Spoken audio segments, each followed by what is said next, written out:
నమస్కారం గురువుగారు. జై శ్రీమన్నారాయణ. గురుగారు మరి మనకి భోగి, మకర సంక్రాంతి, కనుమ 3 వస్తున్నాయి. ఈ 3 రోజులు చాలా ప్రత్యేకంగా జరుపుకుంటారందరూ. సో, మరి ఈ 3 రోజుల్లో మనం చేయాల్సిన పనులేంటి? చేయకూడని పనులేంటి? ఏ పనులు చేస్తే మనకి మంచి జరుగుతుంది? పుణ్యం లభిస్తుంది? వీటి గురించి వివరించండి గురువుగారు. తప్పకుండా. అయితే మనకి 2025 సంవత్సరంలో వచ్చేటువంటి మకర సంక్రాంతి ఏదైతే ఉందో ఇది హ్మ్. చాలా ప్రత్యేకత. హ్మ్. సంక్రాంతి అనేది మనం మామూలుగా మన మన పూర్వీకుల నుంచి కానియండి, మన వేదాలు కూడా చెప్తున్నాయి ఏందంటే ప్రతి పండగ మనము చంద్రాయన ప్రకారంగా చేస్తాం. హ్మ్. చంద్రమాన ప్రకారంగా చేస్తాం. అవును. ఈ యొక్క మకర సంక్రాంతినే సూర్యమాన ప్రకారంగా చేస్తాం. హ్మ్. అంటే సూర్యుడు మకర సంక్రమణ చేసినప్పుడు మకర సంక్రాంతి అంటారనమాట. అంటే మనకి రైతులకైతే మనకి కొత్త కొత్త పంటలొస్తాయి అన్నీ. మన హ్మ్. రాష్ట్రాల్లో అయితే. కొన్ని హ్మ్. దక్షిణాది అయితే వాళ్ళు హోనం అని చేస్తారు. హ్మ్. వాళ్ళకి మధ్యాంతరంలో పంటలొస్తాయి. మనకు మధ్యాంతరం అది. హ్మ్. అయితే వాళ్ళకి హోనం అని చేస్తారు. మనకి సంక్రాంతి అని చేస్తారు. ఓకే. సంక్రాంతి అనేది చేసేది ఎక్కువ రాష్ట్రాలు చేస్తారు మనకి. హ్మ్. ఉత్తరాది మొత్తం కూడా సంక్రాంతి అనే మనకి పండగ చేస్తారు. అయితే మనకి బీహార్ లాంటి రాష్ట్రాల్లో కూడా ఈ ఈ టైంలోనే మనకి కొత్త పంటలొస్తాయి. చెరకు కావచ్చు, అవును. రైస్ కావచ్చు, బియ్యం అంటే వడ్లు కావచ్చు. అలానే ధాన్యాలు, నవధాన్యాలు, ధాన్యాలన్నీ కూడా మనకి సంక్రాంతి సమయంలోనే వస్తాయి. ఇది అవును. ప్రకృతికి సంబంధించి. హ్మ్. ప్రకృతి వాతావరణం సహకరించక వాళ్ళు ఇప్పుడున్నటువంటి కల్తీ వాళ్ళు వేసేసి ఎరువులు, మందులన్నీ వేసేసి 2, 3 పంటలు పండిస్తా ఉన్నారు. హ్మ్. కామన్‌గా మనకు పూర్వకాలంలో ఏందంటే, ఈ సంక్రాంతి వచ్చేటప్పటికి ఇంటిల్లిపాది మొత్తం చుట్టాలుండేసి, ఇంట్లో అన్ని మెట్లు కట్టేసి మనకి పూరి అంటారు. పూరి హ్మ్. కట్టి, మెట్లు కట్టి, వడ్లు అన్నీ ధాన్యాలన్నీ ఉంటాయన్నమాట మనకి అవును. ఇళ్ళల్లో. అప్పుడు కొత్త కోడళ్ళు రావటం, కొత్త అల్లుళ్ళు రావటం, విదేశాల్లో ఉన్న ఎక్కడున్నా కూడా ఒక ఉమ్మడి కుటుంబంగా ఉండేసి చేసుకునేటువంటి వాతావరణం ఉండేదే మకర సంక్రాంతి. హ్మ్. ప్రత్యేకత అనమాట. అయితే ఈ మకర భోగి అని ఉంటుంది. మకర భోగి ఏదైతే అవును. ఉందో ఇది ఈ 2025 సంవత్సరం జనవరి మాసం 13వ తారీఖు వస్తుంది. ఈ హ్మ్. 13వ తారీఖు మరొక ప్రత్యేకమైనటువంటి ఒకటున్నది. కూరల పౌర్ణమి ఉంది ఆ రోజున. హ్మ్. ఆ రోజు ఇంకొక ప్రత్యేకత ఉంది. ఏదైతే మనకి మహాకుంభమేళ ఉందో 12 సంవత్సరాలకు ఒకసారి వచ్చేటువంటి మహాకుంభమేళ కూడా మనకి ఈ జనవరి మాసం 2025 సంవత్సరంలోనే వస్తుంది. అవును. ఇవి ప్రత్యేకతలు. హ్మ్. అయితే ఈ భోగి రోజున ఏదైతే ఉందో భోగి మంటలు, ఈ భోగి మంటలో వేప, హ్మ్. అలానే అడవి తుమ్మ వేయకూడదు. వేయకూడదు. వేయకూడదు. హ్మ్. వేయకుండా వేరే జాతి గల కంటెలేమన్నా ఉంటే అవి వాడొచ్చు. గంధం హ్మ్. కావచ్చు, శ్రీగంధం కావచ్చు, వేరే ఇంకేమైనా టేకె, మద్ది ఇలా చాలా ఉంటాయి. హ్మ్. అవి ఏదైనా వాడొచ్చు కానీ వేప వాడకూడదు. హ్మ్. వేప వాడటం వల్ల మన ఇంట్లో ఉన్నటువంటి ఆర్థిక స్థితిగతులు ఏవైనా ఉన్నాయో ఎంత ఉన్నోడైనా సరే ఖచ్చితంగా కూలబడిపోతారు. అలానే హుహుహు. అడవి తుమ్మ గాని వాడినట్టయితే గనక, ఆ వాసన పీల్చుకున్నట్లయితే గనక మనకున్నటువంటి రోగాలు, నొప్పులు ఏవైతే ఉన్నాయో అవి ఇంకా పెరిగే అవకాశాలున్నాయి. హుహు. అందుకని సైంటిఫిక్‌గా కూడా ఆ 2 జాతులనేది వాడకూడదు. హ్మ్. ఇప్పుడు చాలామంది కొన్ని కలంగర్ మాల్ అని చెప్పేసి అమ్ముతున్నారు. అవును. అవన్నీ కూడా ఒరిజినల్స్ కాదు. హ్మ్. ఒరిజినల్స్ దొరకట్లేదు. అవన్నీ కూడా అడవి తుమ్మ చెట్టు నుంచి తీసి వాటికి ఆహ్, రంగులు పులిమి అమ్ముతున్నారు. హుహు. జాగ్రత్తగా గమనించుకొని వేసుకోండి. అడవి తుమ్మవి వేసుకోకూడదు. అడవి తుమ్మ హ్మ్. అనేది నెగటివిటీ. దానిలో ఉన్నటువంటి భూతాలు, దెయ్యాలు అవైతే ఏవి ఉన్నాయో మైండ్ సరిగా ఉండదు. మైండ్ డిప్రెషన్ అయిపోతది. ఇవన్నీ కూడా గమనించుకొని మాలలు వేసేటప్పుడు కూడా చాలా జాగ్రత్తగా చూసుకోవాలి. ఇది హ్మ్. సందర్భం కాబట్టి చెప్తా ఉన్నా. అవును. అయితే మనకి భోగి రోజున, హ్మ్. ఈ భోగి రోజున భోగి పళ్ళు పోయడం అనేది ఒక ఆచారంగా వస్తుంది ఒకటి. హ్మ్. ఈ భోగి రోజున భోగి మంటలు వేస్తారు. భోగి మంటలు అవి వేయకూడదు. అయి తర్వాత భోగి మంటలు వేసేటప్పుడు మనకి చక్కెర పొంగలని చేస్తారక్కడ. అవును. అది నైవేద్యం పెట్టుకుంటూ స్వామివారికి చక్కెర పొంగల్ రవి భగవానుడికి నైవేద్యం పెట్టుకుంటూ చక్కెర పొంగల్ చేస్తారు. అన్నీ కూడా హ్మ్. కొత్తవి వాడితే మంచిది. హుహు. చెరకు రసము, అలానే మనకి బియ్యం కానీ కొత్తవి వాడితే మంచిది ఆచార ప్రకారంగా కూడా. హ్మ్.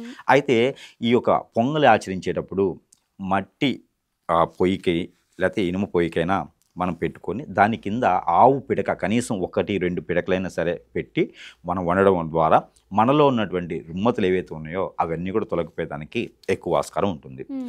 ఆ రోజు భోగి రోజు చేయాల్సినటువంటి పనులు చిన్న పిల్లలు, చంటి పిల్లలు 5 సంవత్సరాల లోపు వారికి రేగి పళ్ళు అని ఉంటాయి. భోగి పళ్ళు సెపరేట్ ఉండవు. హ్మ్. రేగి పళ్ళుని భోగి పళ్ళు అంటారు. హ్మ్. ఈ భోగి పళ్ళుని సమర్పించుకోవడం, ఆ భోగి పళ్ళతో వచ్చినటువంటిది ఏవైతే ఉందో నలుగురికి ప్రసాద రూపంలో పెట్టినట్టయితే కనుక ఆ పిల్లవాడిలో ఉన్నటువంటి ఏవైతే ఉన్నాయో దోషాలున్నాయో, బాలరిష దోషాలు, నరదిష్టి, నరఘోష, పిల్లలు ఎదగపోవటం ఇలాంటివి ఉంటే కూడా తగ్గిపోతాయి.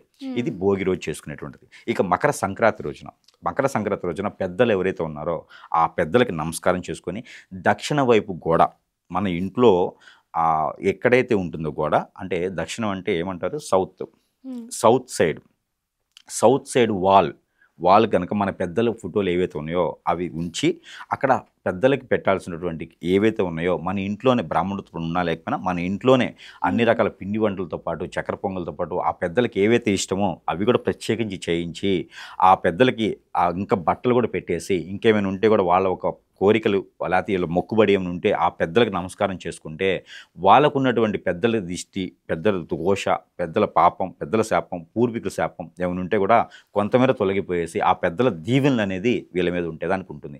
ఆ హ్మ్. రోజు చుట్టాలు కానీ ఇంట్లో వాళ్ళు కానీ ఎంతమంది వచ్చినా కూడా ఆ పెద్దలకు పెట్టిన తర్వాత ఎవరైతే వీళ్ళు భుజిస్తారో లంచ్ కావచ్చు, డిన్నర్ కావచ్చు, ఇలా భోజనం చేసేటప్పుడు ప్రతి ఒక్కరు కూడా ఒక్క ముద్ద తీసేసి పక్కన పెట్టేసి తింటే ఆ రోజు ఉన్నటువంటి పుణ్యం, ఆ రోజు వీళ్ళకి కలిగేటువంటి పుణ్యం మామూలు విషయం కాదు. హ్మ్. రానున్నటువంటి సంవత్సరం వరకు కూడా వీళ్ళకి ఎలాంటి దోషాలు లేకుండా, విఘ్నాలు లేకుండా వీళ్ళు చేసేటువంటి కార్యక్రమం అనేది కూడా పెద్దల దీవెన ఉండేదానికి ఆస్కారం ఎక్కువ ఉంటుంది. ఆ హ్మ్. తీసినటువంటి ముద్ద కాకికి కానీ, కుక్కకి కానీ పెట్టొచ్చు. హ్మ్.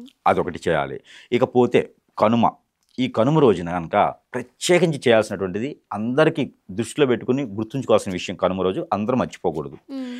ఒక మేకనో, ఒక కోడినో బాగా దాన్ని కడిగేసి, దాన్ని బలించేసి తినడం, మద్యం సేవించడం లాంటివి చేయడం ద్వారా వాళ్ళకి మంచి అదృష్టం వస్తుంది హ్మ్. అని చెప్తారు. హ్మ్. కానీ ఇది చేయకూడదు.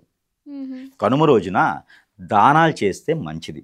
హ్మ్. ఎవరికి ఎలాంటి ప్రాబ్లమ్స్ ఉన్నాయో దానికి తగ్గటువంటి దానం, గోదానం, వస్త్రదానం, అలానే మనకి అన్నం దానం చేయొచ్చు, ఆవు దూడ దానం చేయొచ్చు, భూదానం చేయొచ్చు. భూదానం అంటే నాకున్నటువంటి ఆస్తులు మొత్తం రాసి ఇవ్వడం కాదు. గోదానం అంటే లక్షల రూపాయలు పెట్టి గోవులు కొనేసి ఇవ్వడం కాదు. మేకలు ఇవ్వడం అంటే అలా కాదు.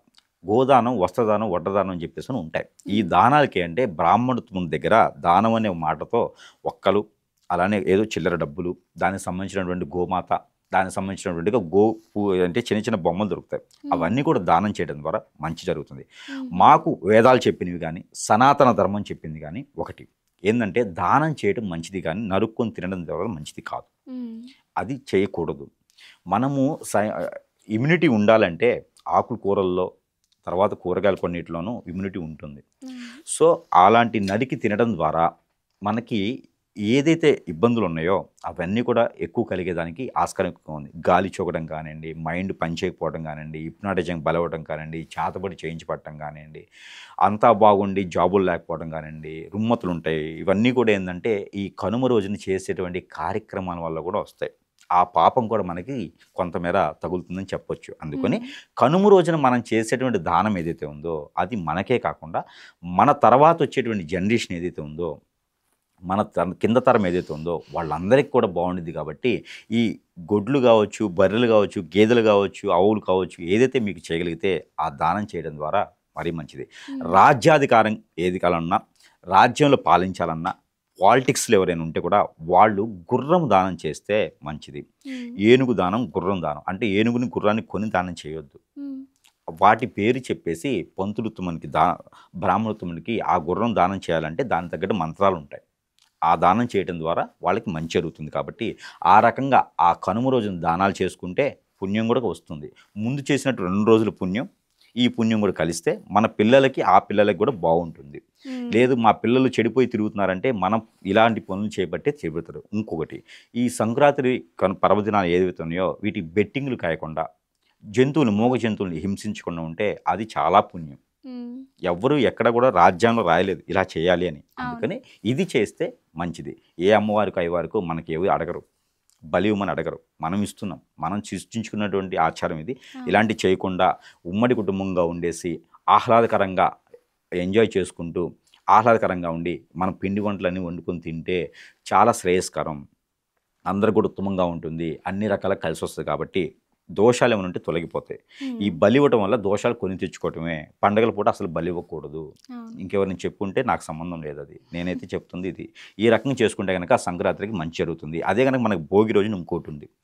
గాలిపటం అని ఎగరేస్తారు. అవును. ఈ గాలిపటం ఎగరేయటం కూడా పిల్లల్లో చైతన్యం ఇప్పుడున్నటువంటి జనరేషన్ ప్రకారంగా ఒక జైల్లో పడేసినట్టుగా హాస్టల్‌లోనో లేకపోతే పొద్దున్నే స్కూల్‌కి పంపిస్తే మా అబ్బాయి కలెక్టర్ అవ్వాలి నైట్ రైడ్ అని చెప్పి, మా అమ్మాయి లాయర్ అవ్వాలని చెప్పేసని ఆ స్కూల్ ఎగ్జామ్స్, ఎడ్యుకేషను ఇలానే ఒకళ్ళు ఒంటరైపోతూ ఉన్నారు. అవును. అలాంటి పరిస్థితుల్లో ఈ యొక్క సైంటిఫిక్‌గా కూడా ఆ పిల్లలకి ఎవరైతే ఉందో ఆస్తమా ప్రాబ్లమ్ ఉన్నా, అలానే శ్వాసకోశ సమస్యలుంటే కూడా ఈ గాలిపటం ఎగరేయడం ద్వారా, మైండ్ పరంగా కూడా స్ట్రెస్ ఫీల్ అవుతున్నా కూడా గాలిపటం ఎగరేయటం ద్వారా వాళ్ళలో అలాంటివన్నీ తొలగిపోయేసి ఆహ్లాదకరంగా ఉండటానికి ఎక్కువ ఆస్కారం ఉంది. బ్లడ్ సర్క్యులేషన్ కూడా ఎక్కువ అవుతుంది. కాబట్టి ప్రకృతిలో ఆక్సిజన్ లేకుండా ప్రకృతిలో మంచిగా ఉండేటువంటి ప్రకృతి వాతావరణంలో గాలిపటం ఎగరేయటం కూడా మంచి సానుభూతిగా ఉంటుంది. కాబట్టి ఆ మేర పిల్లలందరికీ కూడా ఉత్సాహంగా ఉండేటువంటి ఆటలు పాటలు ఉండేలా ఉంటుకుంటే చాలా బాగుంటుంది.